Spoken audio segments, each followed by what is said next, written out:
I lay weeping in bed, trying my best to keep my sobs to an absolute minimum, lest I wake up my father and suffer another beating. Only moments before, I'd been scratched badly by the satanic spawn we call a cat. Not to give anyone the wrong idea, even at the age of 4, I loved animals, but this creature was something else entirely, scooped out from my dead uncle's apartment, feral, full of hatred. At the smallest provocation, it would dig its claws into our skin, which was of course the reason that my father forced it to sleep in my room. Afraid my blood would stain the sheets, I snuck down into the kitchen to wash myself off as quietly as I could. I shivered as I passed the basement door, hearing the familiar groans emerging from the depths. My mother had blamed the sounds on the wind, but without any windows or even the faintest of drafts to pull through, something about it was clearly wrong. The cat rushed past my legs, hissing as it rushed under the sofa. I hated that creature, and the connection to my father that it represented. I ignored it and proceeded into the kitchen. I turned the tap on just enough for a few drops of water to pour onto my dripping wound. It burned as I cleaned it, but I couldn't even let out a mild yelp in pain. I couldn't risk waking my parents up. I carefully tore a piece of paper towel from its roll, checking behind me in fear. Then I heard a sound emerging from the entrance, sending a wave of panic down my spine as I worried that I might have woken my parents up despite my best efforts. But the fear was immediately replaced with relief as I realized it was just the basement door creaking open. With a slightly damaged frame, it tended to slide open at random points throughout the day and night. Small taps echoed through the living room as I heard the cat rush down into the basement. The last time it had been let in there, it somehow broke its leg on the way down. Another event where the fault was placed on me. If my father somehow figured out that I'd let him down there again, he'd know that I'd been out at night, which meant I'd face hell in the morning. So as much as I hated the creature, I had to venture down into the basement and retrieve him before he damaged himself. I hid the paper towel in my pajama pants, leaving no trace behind as I followed the little beast down into the basement. As I reached the door that stood ajar, I could hear him hissing from the bottom of the staircase. A part of me worried he might scratch or even bite me again, but I'd rather suffer 1,000 cuts from his claws than another beating from my so-called guardian. I proceeded, taking a single slow step down the creaky staircase. The cat was silent, but a new sound had taken its place. A bizarre, squishing sound, akin to meat being pushed through an old, hand-driven grinder, coupled with heavy breathing. Still I continued, too worried about the consequences if I refused. Cracking sounds followed, crunch after crunch, echoing up the stairs. Then, stepping on a rotten piece of wood, the step broke, sending me plummeting down the rest of the stairs. I roughly landed on the concrete floor below. By then, I couldn't hold back my tears anymore. In a mixture of pain and fear, I started to sob, crying loudly in the darkness, alone, as the night hung around me. My only solace was that the sounds in the basement might not be making it up to the bedroom where my parents slept. Maybe I'd even be allowed to weep in peace. But reality begged to differ, as a presence in the darkness had awoken. "Why are you crying, child?" a deep, raspy voice asked. I turned around, trying to figure out where the sound had come from. Hadn't been either of my parents, I knew that much, yet it felt oddly familiar. "Here," it let out a mere whisper. The sound had come from a wall in the darkest corner of the basement, one just barely touched by the faint moonlight daring to shine in from the living room above. Only then did the metallic stench and scent of rotted meat hit my nostrils, causing me to recoil in disgust. On the floor lay a pool of fresh blood, shining gently in the dimmest of lights. It had come from the cat, I could gather that much, but the rest of the body was nowhere to be seen. "Where's Smokey?" I asked with a trembling voice. "You cared for such a creature?" the voice asked, seeming curious. "No, I hate it," I let out in protest, almost angered by the mere statement. "Then why do you want to find it? I've witnessed the pain it causes you. I've heard your cries." He belongs to my dad. He'll be angry at me." "My apologies. I required sustenance." Though young, I was well familiar with the concept of death, and with a pool of blood before me and its accompanying stench assaulting me, I realized there was no turning back. I started crying again, knowing how badly I'd messed up. "What am I gonna do?" I sobbed. Who even are you?" Who am I?" it repeated. "I don't know."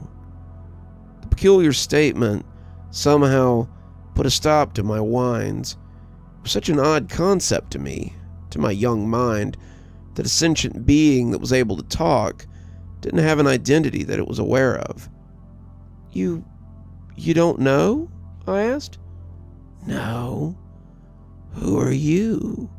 it asked in return. I'm Helena. Why don't you have a name?" "I was never given one." "Why not?" "No person has ever acknowledged my presence. I've been alone for millennia." My childhood mind was easily distracted. Presented with such a unique, bizarre situation, I could refocus my mind away from the horrors that would undoubtedly await me in the morning. The verbal abuse, even the beatings, were forgotten, if even momentarily. How about I give you a name?" I asked, starting to feel almost comforted by the being's unexplained presence. "What name will you bestow upon me?" I let out a sound as I mulled over the best name a 4-year-old could conjure. "How about Leo?" I suggested, stealing the name from one of my favorite cartoons. "Yes, Leo will suffice," said the voice. And so, that night, an extraordinarily bizarre friendship began. Living far out on the countryside, with close to no kids my own age, I really hadn't grown up with anyone other than the occasional stray animal that wandered onto our land. Having someone I could talk to without fear of a beating made me feel the first ounce of happiness I'd experienced during my albeit short stay on this earth. Oddly enough, when providing an excuse to my parents that the cat had escaped through a window at night, I wasn't punished all too severely. In fact, they both seemed relieved that the monster had vanished from our house. The traces of blood that tainted the basement had all but vanished in the night, seeming to fade in the morning. Following that event, I took it upon myself to feed Leo. I'd usually go down to the basement at night and spend a few hours after dark talking to him. I fed him whatever scraps of meat we had left behind the fridge, which he appreciated as he told me stories of a world I hadn't the faintest chance of comprehending. I quickly learned that only flesh would sustain him. He explained to me that the fresher the meat was, the better. But to get a hold of food, I had to be sneaky. Usually I'd wait for my dad to come home from work. He'd always stop by the bar and have a few drinks, and would end up getting pretty drunk. I could smell the alcohol reeking off of him as he stumbled into the living room, only to pass out on the couch. Once I heard him snoring, I'd sneak into the kitchen, put some crumbs on a plate, which I placed next to him on the sofa, and feed the rest to the kind beast that lived in the basement. Doing that, my father would usually wake up in a drunken slumber in the middle of the night, thinking he'd mindlessly consume something before passing out. For 3 years, the strategy worked. My father still remained the scum of the earth he'd always been, but he was none the wiser about the fact that I had a friend living in the basement walls. Over the years, he'd even begun to grow. His voice had gotten more prominent. Even a mouth had formed in the wall, one filled with jagged, rotting teeth. Every day I fed him, a task growing progressively more difficult as he grew larger. Inevitably, the food stolen from the fridge would be too much. Just before my 9th birthday, Leo had asked for a larger meal. I stole the majority of a leftover rotisserie chicken, but as I stumbled back to the basement, the snores emerging from my father's mouth abruptly stopped. "What are you doing, you little shit?" he asked, angry at me before he even realized what was going on. But then he saw the chicken, obviously thinking I was about to steal it for myself. "Just what do you think you're doing?" I wasn't," I stuttered. What followed was the same cascade of drunken abuse I knew all too well, followed by a few slaps to the face, leaving behind red marks and black eyes. I took it all, knowing there was nothing I could do to justify my action, knowing I was too weak to defend myself, and knowing my mother feared the man just as much as I did. I was alone, left with no one in the world to protect me. No one except for Leo.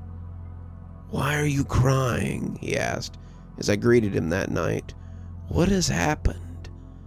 It's my dad," I began, unable to continue between sobs. "I couldn't get you the food. I'm sorry." "Let me punish him."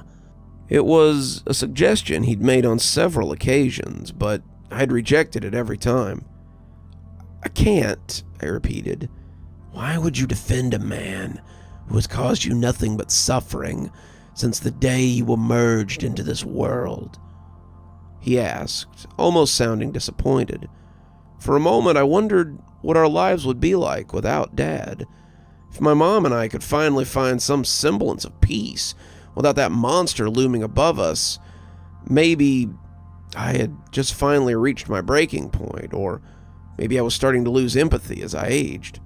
Whatever the case, on that day, I finally agreed to let the wall in my basement take care of my greatest problem.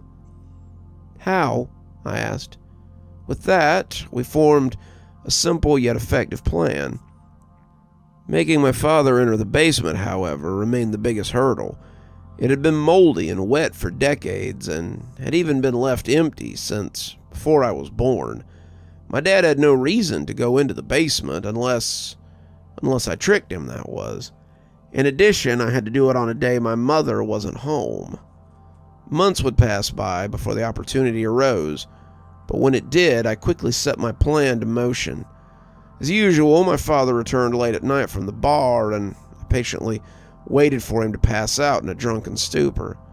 Once he was asleep, I took the few toys I had, strewed them across the living room floor with a trail leading down into the basement. I could have just hidden down there, loudly announcing my presence. But even though I knew what had to be done, I wasn't brave enough to witness the act itself. All I needed was for the man himself to think I was down there. Sure enough, as soon as he woke up, still slightly drunk, he noticed the mess. Calling my name and receiving no response, he walked along the trail, kicking and breaking the toys as he passed. All the while, he demanded that I show myself. What he didn't realize was that I was hiding in the untouched guest room, peeking through the crack in the door. I stared out in anticipation, only to notice my father hesitate as he reached the top of the basement stairs. "Helena, just come up. I'm not mad at you. I just want to talk," he said in a slightly softer voice. He spoke almost with care, too afraid to venture down into the basement, as if he too knew that something beyond his comprehension lurked down there, a being that just didn't belong to our world. "Come on, I'm waiting," he went on. In response, a quiet laugh emerged from the basement. While it wasn't mine, it didn't sound like Leo's either, as if he were attempting to mimic me. In fact, I wasn't sure I'd ever heard my friend laugh like that before, nor did I know that he was capable of humor. Still, the laugh sent my father into a blind rage. Screaming my name, promising beatings, he went charging into the basement. In the clear, I rushed out of my hiding spot and jammed a chair under the door handle. He was trapped now. There was no way out. "What in the hell?" my father began, but his voice quickly turned to blood-curdling screams as the wall got to work on him. His bones cracked, his flesh was torn to shreds as the man screamed in absolute agony. I covered my ears, almost daring to regret what I had done. Though I held no love for the man, it pained me to hear him helplessly beg for his life. As soon as the yelling had begun, they turned to incomprehensible gurgles as blood filled his lungs. Before long, silence once again filled the empty house, and a sense of uneasy peace filled my soul. "Dad?" I called out, checking if I'd get a response. "Leo?" I went on. Still nothing. Afraid of the sight that might meet me in the basement, I remained upstairs, sitting in front of the door, half expecting something terrible to emerge from the dark. Hours passed. My mother eventually returned home from another night shift, finding me on the couch, pale as a sheet. "Where's your father?" she asked, too tired to notice the rough state I was in. "I don't know," I said meekly, sure she'd figure out what I'd done. But all I got in return was an unenthusiastic, "Huh," before she went to sleep. Even when her husband failed to show himself in the morning, she didn't seem to care all that much, as if his absence didn't bother her. While it wasn't unusual for him to stay out drinking until the middle of the night, he almost always showed up in the early morning. A couple of days turned into a week, and my father still hadn't shown up. Though suspicious at first, Mom started to appear more at ease, almost daring to smile.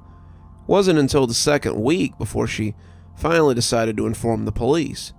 Not because we missed him, but because it would seem suspicious if we didn't.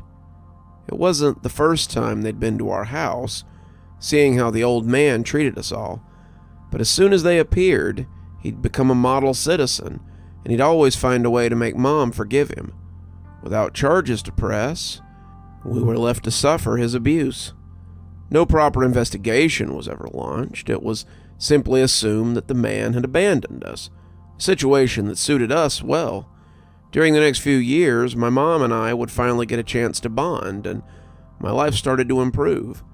Bit by bit, the memories of the nightmarish childhood I'd had began to fade. Of course, Leo remained my secret friend up through my formative teenage years. But with his appetite ever growing, feeding him became somewhat of a problem. Where scraps and raw meat had once sufficed, he now wanted fresh kills. I resorted to getting a part-time job at a local butcher, sneaking out what little I could and using the rest of my salary to buy game meat from hunters and farms. For a short while, the meat sufficed. It could sustain the growing being in our basement. For every day that passed, more and more distinctive features formed. Arms, fingers, claws. Leo kept getting bigger, almost taking up the entirety of the basement wall. And as time passed, it became abundantly clear that my effort alone wasn't enough to satiate his ever-growing hunger. "I require sustenance," he begged. "I just fed you," I argued back. "I need more," he almost yelled, his voice echoing through the basement. By this time, eyes had formed alongside the mouth, the spikes emerging around the wall, forming a primitive facial structure. What do you want, then? I don't have much money left." I long for the taste of living flesh. Pink, warm skin, trembling muscles, soft fat. You're talking about," I began, not really daring to finish the sentence. "Humans," he went on, finishing the thought for me. I'm not a murderer." Hearing my mother in the parking lot outside, I ended the argument and rushed upstairs. Leo had been my guardian for all these years, saving me from an abusive household, but I wasn't about to murder anyone for his sake. Not again. For the next few days, I'd tossed the meat down into the basement without talking to him, upset with his evolving desires. I started spending more time in my room, far enough away that I couldn't hear the soft whispers. But ignoring the creature would not be an option. One day, while chatting with a friend on the phone, I heard a voice calling me from downstairs. "Helena," Mom called. I ran down to check what she needed, met with a puzzled expression on her face. "What is it?" I asked. "Nothing, I just thought I heard you calling me from the basement. Did you want to speak to me or something?" Knowing I hadn't said anything, it didn't take me long to realize exactly what had called her name. But not willing to tell her the truth, my thoughts raced to come up with a suitable excuse. I was talking on the phone. You must have misheard me," I lied. But she believed me, having no reason to mistrust me on such a pointless lie. That night, I waited for my mom to fall asleep before I ventured down into the depths of the basement. My heart was filled with a mixture of fear and anger. The creature I had once named friend had attempted to murder my mother. "You returned," Leo said softly, almost surprised at my presence. "You tried to kill my mother," I said, jumping straight to the point. "I must consume flesh," he said, sounding almost weak, his words quieter than usual. "I'm famished." "I've been feeding you the same thing I always have, ever since we first met." "It no longer satisfies. I require unspoiled flesh. I require living meat." "No," I said firmly, "I'm not doing this anymore." "You would allow me to perish." "I'll keep feeding you animal meat, but I'm not going to kill anyone for your cravings. And I can't forgive you for trying to kill my mom." Leo didn't respond, seemed to contemplate my harsh words. I had already decided to end our friendship, but I wasn't ready to let him die. So I'd keep tossing down some hunted game purchases from local farmers or hunters without entering the basement. That way I could avoid engaging in any sort of conversation with him. Only then I could live with a semi-clean conscience. For months and years I fed the beast, never speaking a single word. During the nights I could hear him groan and beg for flesh, but I refused to listen. It was a miracle that my mother never caught on, but in her advancing years her hearing had started to fade, and her mind with it. Though she'd barely entered her 50s, the years of alcohol to deal with the trauma caused by my father had worn on her soul, and though I'd tried to get her help, she never really recovered. Then, one day, as I returned home from work, my mother was no longer there to greet me. I found her body in bed. She had passed away while taking a nap. There she lay, looking as if she was just sleeping, but entirely different. Lighter, tired, absent. I did what I could in a futile attempt at resuscitation, but her body was already cold. There was nothing left to be done. It was determined during the autopsy that she'd passed away peacefully in her sleep. Her heart had grown tired and simply ceased to beat. I could take comfort in the fact that she never saw it coming, that she at least experienced a handful of semi-happy years before leaving this world. With her gone, though, I was truly alone. So another year passed, and I remained alone in my inherited house, someplace I knew wasn't truly empty. Once I entered college, I even started dating, meeting a guy, Martin, who seemed to tick all the boxes. Time passed, and though the memories lingered, they appeared as painless scars, serving as little more than reminders of old wounds sustained. For a while we were happy. He had just finished college by the time I entered my freshman year. I was 19 and he was 24. He was a private man who moved here from a couple of states over, finding work at a local bar. He never talked about his past, nor why he'd left everything he knew behind, which should have been the first sign of things to come, had I only been wise. Growing up, seeing my mother get hit by my father, I always judged her for choosing a man who would hurt her like that. Though I felt guilty, I couldn't help but pity her for staying. I never thought in a million years that I'd be stupid enough to fall into a similar trap. Oh, how naive I was. As it turned out, mistakes can cross the boundary of generations and can be repeated no matter how careful you think you are. Martin first hit me during what he felt was an innocuous argument. He didn't even seem that angry, so I never saw it coming. Too in shock, I couldn't even respond. A man I thought I'd spend the rest of my life with had just put his hands on me. But I was in too deep to just leave. It started with outbursts, followed by profuse apologies and love bombing. Then the cycle would repeat. Step by step, my freedom was taken from me. I couldn't dress the way I wanted. I couldn't spend time with my friends. At some point, I wasn't even allowed to leave the house without supervision. It happened so fast, I almost suffered whiplash. Before I knew it, he had taken full control of my life.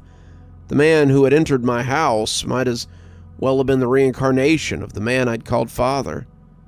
No sooner had that realization hit me than I decided I wasn't going to take the abuse lying down. I started to form an escape plan. I still had some money from my inheritance, not enough for a luxurious lifestyle, but enough to leave town and never look back. Martin could have the house for all I care, a place haunted by decades of abuse and cursed beyond the ability of cleansing. I just needed to find the perfect time for my escape. I chose the date, waited for Martin to leave for work, and started packing my bags without hesitation. He never returned home early since he didn't have flexible work hours, nor did he ever call in sick, enjoying the attention he got from drunk girls at the bar. If only they knew the monster he truly was. But as I tore down the shelves in a frantic attempt to make a swift escape, something caught my eye. A reflection bounced off a small glass surface.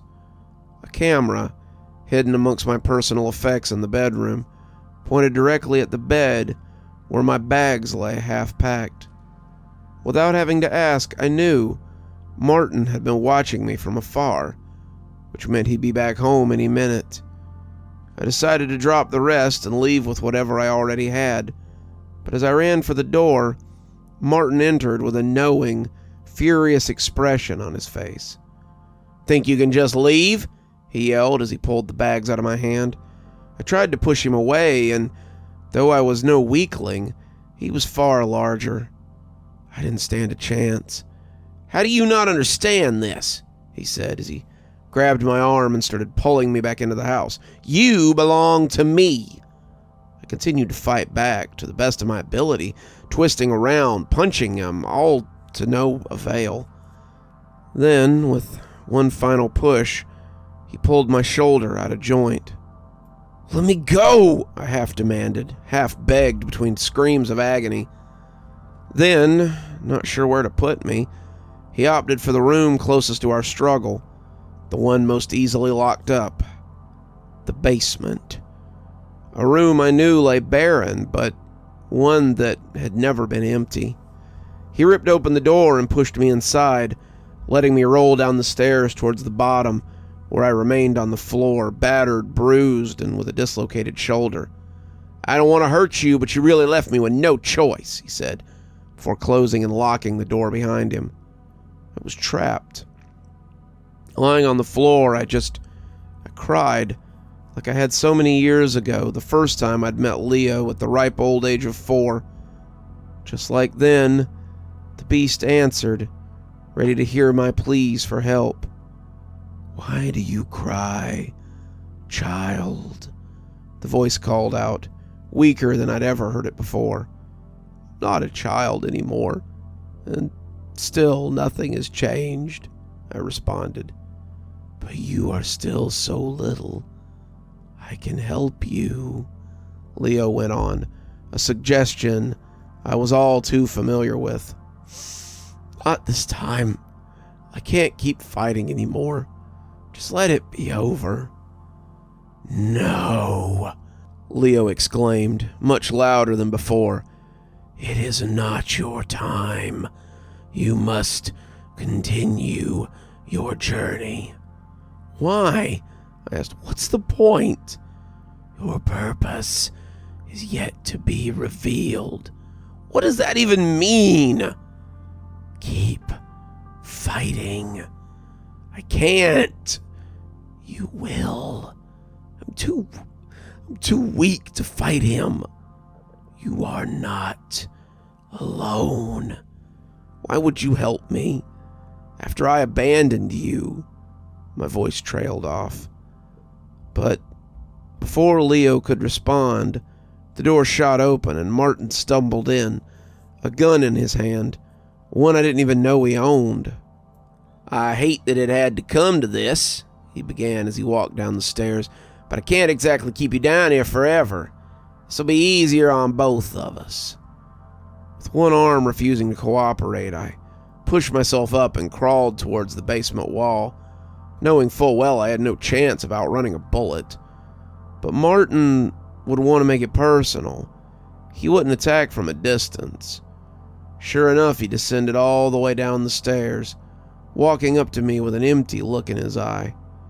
He didn't attempt to further explain himself, nor did he offer a chance for reconciliation. In his mind, I'd betrayed him, and that was all it took. He lifted the gun and pointed it directly at my head, as if preparing to take out a rabid dog. I could only close my eyes and wait for him to pull the trigger. But such mercy would never come. Instead, the silent atmosphere was shattered by Martin's blood-curdling scream as his flesh was ripped down to the bone. I could feel his blood splatter across my face, but that time, for once, I decided not to hide from an act I had partially been responsible for. Though his demise was the consequence of his own action, I felt like I deserved some credit. I opened my eyes and saw for the first time how the creature in the wall consumed its prey. Dozens of arm-like appendages extended from that wall, tearing into him with long claws that tore through his skin, fat and muscle, as if it were butter. All he could do was scream until his chest was torn open, and blood started to fill his lungs. What little remained of his rapidly expiring body was incorporated into the wall, consumed by my guardian. Then the world fell silent once more, and I was saved. You're safe now, Leo said, softly breaking the silence. I know. Thank you. Thank you for always being there when I needed you. Our bond will never break, and because of you, I am at last satisfied. But this does not mark the end of our coexistence. This is just the beginning. What do you mean? I asked. Later, little one. I must rest. With that, Leo fell asleep, a rest I granted him as I attempted to process all the horror I'd experienced since my childhood to this day. That was the day I decided I would grant my savior whatever he desired, be it the flesh of the living or revenge on his enemies. I would let no innocent person suffer, nor would I choose at random. I would actively seek out those who deserve a gruesome death and lure them to my house, where Leo could feast. I knew it would be no easy task, but I would do it for him. Throughout my entire miserable life, he had been my one constant, the only presence that had accompanied me. I would do whatever it took. But as I descended the basement on the following day to let Leo in on the plan to serve him, I was met with an empty wall. Where Leo had once lived was a large indent in the basement's foundation, as if he had up and left. A sadness emerged in my chest as I thought the creature had abandoned me. But just the previous day he had promised that we were interconnected. It couldn't be a lie, yet as the weeks passed, the basement remained silent. Even as I tossed down whatever meat I had in the fridge, it just lay on the floor to rot. Leo, whatever he had been, was truly gone from my life. Then, reports of missing people started showing up on the news. Mostly vagrants or criminals on the run from the police, people that wouldn't be quickly missed, but in a large enough number that people started to notice. They'd just vanish without a trace. No bodies were ever found, nor did they show up in other cities or even states. Week by week, the reports kept coming in, and I knew exactly who was responsible. Leo's hunger had kept growing even after he emerged from my basement, a lust for flesh that would no longer be satisfied. Though the people didn't necessarily deserve to be consumed, I knew there was nothing in this world that could stop him. But even if I could, I'd sworn my loyalty to him. It was a thought that followed me, even as I slept in my bed at night. I wondered how far he would go before he finally consumed enough, and if the people killed deserved it, or if they were innocents that found him at the wrong time. Just as I lingered between the world of waking and the realm of sleep, a voice snatched back my attention, one that was all too familiar. "Hello, little one," Leo spoke, softly through the dark, closer than I'd ever heard him. Shooting up out of bed, I saw a dark silhouette standing there, 9 feet tall, hunched over to prevent his head from hitting the ceiling. Several arms stretched from his torso, ending in razor-sharp claws, and the stench of rotting flesh emerged with his raspy breath. "Leo?" "Yes," he responded. "I've come for you. It's time." "Time for what?" "Time to fulfill your purpose beyond this realm." What purpose?" I stuttered. "This world no longer belongs within the reach of mankind's filthy grasp. But you're different. Come with us, and I promise your safe passage to the realm of Urakala. No one will ever hurt you there. No one will ever hurt you again." "What about the people living here?" "You no longer need concern yourself with their well-being, but you must come with us now." I just stared speechlessly at the creature, the thing I had grown up calling Leo, only to realize he was something else entirely, spawned from a world I had no concept of, one focused only on conquering the world that I had grown up in. But as he patiently awaited my reply, I thought back to all the pain and suffering I'd endured, the false kindness I'd been given, only to face years of abuse. If this was the world I had, I wasn't sure it was the one I wished to protect. "What do you say, little one?" With that, my purpose became clear. The entirety of my span in this realm, the lesson it had taught me, the people I had endured. I knew exactly what to do. You're still here. Thanks so much for joining us for tonight's spooky tale. If you'd like a little bit more spooky in your life, why not click on one of the videos that appears at the end of our story, or maybe head on over to one of our playlists where you can get your fill of spooky content. If you like your spooky a little more tactile, I've got a new book that's come out. If you'd like your own copy, there's a link below in the description where you can get your own copy of my spooky book. If you like what you see here on the channel and think you might like to support in a more monetized way, then why not come over to Patreon or become a member on YouTube? Speaking of, let's go ahead and thank our members now. Thanks to Civ Garstad, Unicorn Hollow, and Heather for being our Spooky Ghost contributors.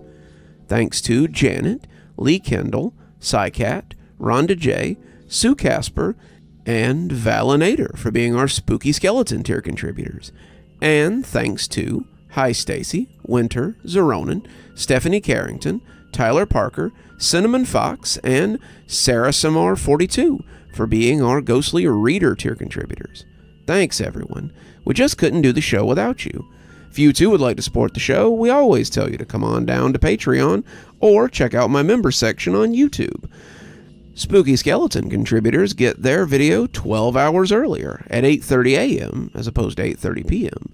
And Ghostly Readers get a book every time I write one on their doorstep.